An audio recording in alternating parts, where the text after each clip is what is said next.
এই বাংলাদেশের চরম ক্ষমতাধর উপদেষ্টা আসিফ নজরুলের শাশুড়ি, সুরসুরি না, শাশুড়ি, সুরসুরি দেওয়া শাশুড়ি এটাও বলতে পারেন, মেহের আফরোজ শাওন, হুমায়ুন আহমেদের সাবেক স্ত্রী, হুমায়ুন আহমেদের দ্বিতীয় স্ত্রী, পৃথিবীর বিখ্যাত এত বড় সাংবাদিক জুলকারনাইন সায়ের স্বামীকে ছাগল বলে সম্বোধন করেছিলেন। শুধু ছাগল বলে সম্বোধন করেন নাই, তিনি তার ফেসবুক ওয়ালে একটি ছাগলের ছবি আপলোড দিয়ে জুলকারনাইন সায়েরের ব্যাপারে গন্ধ প্রকাশ করেছেন, স্মেল এক্সপ্রেস করেছেন। কি কারণে জুলকারনাইন সায়ের স্বামীকে মেহের আফরোজ শাওন ওরফে সুরসুরি শাশুড়ি জুলকারনাইন সায়ের স্বামীকে ছাগল বলে সম্বোধন করেছে? এই ব্যাপারে কি আপনারা জানেন, দেখেছেন, অথবা আপনাদের প্রশ্ন আছে, অ্যাকুরেট কোনো তথ্য আছে, আপনারা জানাবেন। জুলকারনাইন সায়ের স্বামী বৃহস্পতিবার একটি ফেসবুক স্ট্যাটাস দিয়ে বলেন, মেহের আফরোজ শাওন ভারতে গিয়েছেন, অমুক অমুক ওই লোকের সাথে দেখা করেছেন। কি কারণে তিনি সেখানে সাক্ষাৎ করেছেন, ফ্যাসিবাদের সাথে তথ্য আদান করেছেন কিনা, এই ধরনের একটি প্রশ্ন তোলার চেষ্টা করেন এবং কিছুটা চারিত্রিক দুর্গন্ধ ছড়াবার চেষ্টা করেন। যদিও মেহের আফরোজ নিজের চরিত্রের যে দুর্গন্ধ ছড়িয়েছেন, সেই চারিত্রিক দুর্গন্ধের চাইতে জুলকারনাইন সায়ের স্বামীর ছড়ানোর দুর্গন্ধ বেশি নয়, কিন্তু ব্যতিক্রম। গন্ধটি বেশি নয়, তবে ব্যতিক্রম। তবে আলোচনায় প্রথমে যতটুকু এসেছে তার চাইতে বেশি আলোচনায় এসেছে যখন মেহের আফরোজ শাওন ছাগলের ছবি আপলোড দিয়েছেন। আপনাদেরকে আমি মেহের আফরোজ শাওনের সেই স্মার্ট ছাগলটি দেখাতে পারি। এই যে আপনারা দেখেন মেহের আফরোজ শাওনের এই ছাগলটি।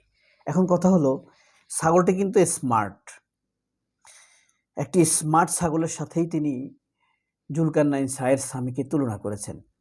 এ বিষয়ে তার হাজার হাজার মানুষ সমালোচনা করলেও আমি তার রুচির তারিফ করি। তিনি মরা ধরা, তারপরে চোখ বেরিয়ে যাওয়া অথবা পাতলা কানের কোনো ছাগলের সাথে জুলকারনাইন সায়েরের তুলনা করেননি। তিনি একটি স্মার্ট, সুদর্শন, শঙ্কর জাতীয় ছাগলের সাথে জুলকারনাইন সায়েরের তুলনা করেছেন। মেহের আফরোজ শাওন কি বলেছেন এবং তার সেই ফেসবুক স্ট্যাটাসের নিচে দুই একজন গুরুত্বপূর্ণ কিছু কমেন্ট পড়ে আমরা ভিডিও শেষ করব। গতকাল জনাব জুলকারনাইন সায়েরকে সহজ 3টা প্রশ্ন করেছিলাম। উনি চাইলেই প্রমাণসহ উত্তর দিতে পারতেন, কিন্তু তা না করে উনি যে ধান ভাঙতে শিবিরের গীত রচনা করলেন তার কিছুই বোধগম্য হলো না। মানে শাওন কিছু বুঝে নাই। আমি ওনাকে সৎ অনুসন্ধানী একজন সাংবাদিক ভেবেছিলাম। এর আগে তিনি মোটামুটি তার ভক্ত ছিলেন, আমরা জানতাম না। এখন বুঝতে পারলাম আদতে তিনি সৎ না। ইতং বিতং নানা কথা বললেও আমার প্রশ্নের সহজ উত্তর তিনি দেন নাই। আপনাদের জন্য আমি উত্তর দিয়ে দিচ্ছি। 2025 সালের 15ই জানুয়ারি ভারতে অনুষ্ঠিত কোনো ধরনের সভায় আমি ভার্চুয়াল সশরীরে টেলিফোনে কোনোভাবেই অংশগ্রহণ করিনি। এই তথ্য সম্পূর্ণ কাল্পনিক, মিথ্যা, বানোয়াট। হয় জুলকারনাইন সায়ের কোনো অসৎ উদ্দেশ্যের নিজে বানিয়ে আমার বিরুদ্ধে মিথ্যা প্রচার করছেন, নয়তোবা ওনার তথ্য দাতা সোর্স একটা ছাগল দিয়ে, আর যাই হোক অনুসন্ধান হয় না, ছাগল দিয়ে অনুসন্ধান হয় না।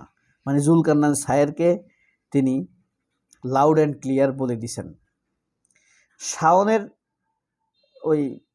এটা খেয়ে এটা এখন আধা পাগলা কুকুরনির মতো হয়ে গিয়েছে। ছাগল রচনায় কি উদাহরণটা দিতে পারি, ভালো নম্বর পাওয়া যাবে মনে হচ্ছে। এটা বলছে রাজিয়া জামান নাফিসা। ছাগল রচনায় স্মার্ট ছাগল রচনা লিখলে জুলকারনাইন সায়েরের উদাহরণ দেওয়া যেতে পারে। মাহিন আফরোজ লিখেছে, ছাগলকে অসম্মান করাটা ঠিক না, খামাখা ছাগল একটা গালি খেলো। হাল চাষও হয় না। ছাগলের ছবিটা ছাগলের ছবিটা আপনার নিজের তোলা আপু, মিল আছে কিন্তু, তবে যতটা না জুলকারনাইন সাহেবের সাথে মিল আছে তার চাইতে বেশি আপনার সাথে মিল আছে। ছাগল কিনা বলে আর পাগল কিনা লেখে। লিজা জামান, তানজিনা রহমান শর্মা, ছাগল তো ছাগলই। জুলাই কার না রিপন মির্জা লিখেছে, জুলাই কার নাইন সৎ হইলে মাসুদ আখন্দ সৎ। জুলকারনাইন সাহেব যদি সৎ হয় তাহলে মাসুদ আখন্দ সৎ। মানুষকে জুলকারনাইন সাহেব যদি ভালো হয় তাহলে হাসিনাও ভালো, আজিজও ভালো, বেনজিরও ভালো, তাই না?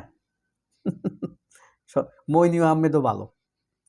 ছাগল দিয়ে যাই হোক হাল চাষ হয় না, এই ছাগল কিন্তু দুধ দিতে পারে না। খুবই সুন্দর বিষয়ের অবতারণা করেছে। শাওন যতটা আনন্দ দিয়েছে, শাওন তো সবসময় মানুষকে আনন্দ দেয়, বেশিরভাগ বড় লোকদেরকে আনন্দ দেয়, তবে শাওন যতটা আনন্দ দিয়েছে তার চাইতে বেশি মন্তব্যকারীরা আনন্দ দিয়েছে। এই জিনিসটা আমার কাছে প্রতীয়মান হচ্ছে। এবং শাওন হইল বাংলাদেশের, যদি আপনি 10 জন বিরক্তিকর অভিনেতা অভিনেত্রীর তালিকা করেন তাদের মধ্যে প্রথম দিকেই থাকবে বলে আমার বিশ্বাস। কিন্তু মানুষের অবস্থান আকন্দ।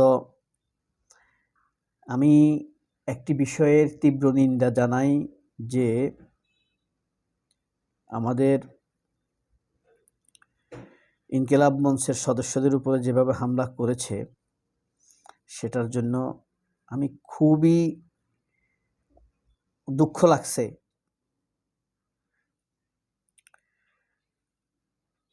এমন কি হওয়া উচিত? এই হামলার পিছনে দায়ী কে?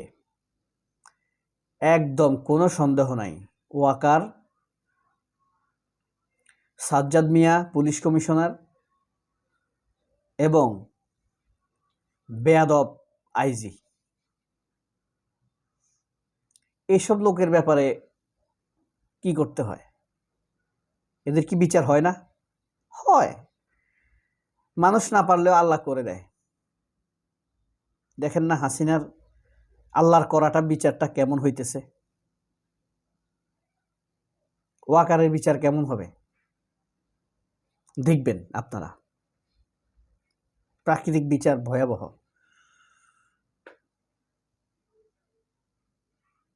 কিছু কিছু জিনিসের বিচার তো আসলে ভয়াবহই হয়, তাই না?